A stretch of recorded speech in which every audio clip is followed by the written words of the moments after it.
Everybody, often we hear about human trafficking in our headlines, and a number of groups are trying to put a stop to it. It's really a modern form of slavery.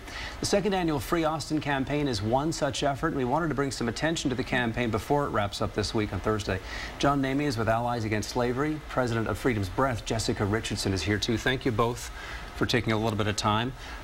Jessica, really set the stage. It sounds like it's an easy definition, but what is human trafficking? Human trafficking is essentially slavery. Yeah. It's the exploitation of people. They can fall into two categories typically, either labor trafficking or sex trafficking.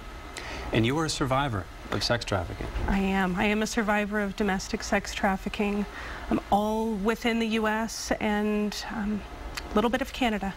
And how long did that go on?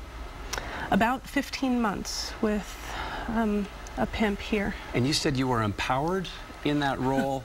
It was an illusion of empowerment. Right. And you were trapped in that role and got into it. I mean, you were a young person at the time, fell into it because it was, what, a wrong crowd, or how did it happen? I was 17 years old and I didn't know any better, and I had started being molested when I was 4. And when he told me that I could get paid for sex, that at 17, why wouldn't I want that? Every 17-year-old has needs. Yeah, and that's what we're talking about by this perverse form of empowerment. Right. How did you get out?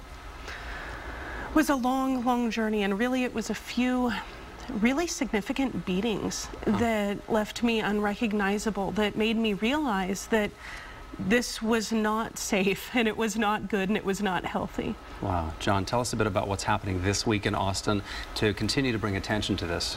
Yeah, I've had the honor of working with Jessica for the past year and a half on a documentary featuring her story and also the story of a local group called Allies Against Slavery that really emphasizes what people in the Austin community are actually doing about this issue. It's just a community group of volunteers that share a vision for creating a slave-free city, and we've convened a 2-week campaign called Free Austin that started on September 6th, and it runs through September 21st. A series of events that are aimed at not only making the public aware of what's going on, but then connecting them with some ways to actually get involved. And so what can people do this week? I know the event kind of wraps up Thursday. There's a lecture at UT or an event of some kind? Yep, there's a policy briefing at the UT School of Social Work. State Representative Sinfronia Thompson is going to be chairing that panel discussion. And then on Friday, the 21st, at Ballet Austin, we'll be screening a preview of the documentary, and Jessica will actually be giving a keynote that night. Brilliant. That's going to be empowering in the real, true, full sense for you. Absolutely. It's very exciting. Put it in context for you, because we often think human trafficking, Asia, different places in the world. In Texas, from your information, 480 victims since 2007. Right in Texas, people have been taken into dark worlds that they never thought they'd go to. Why can't law enforcement do more? John?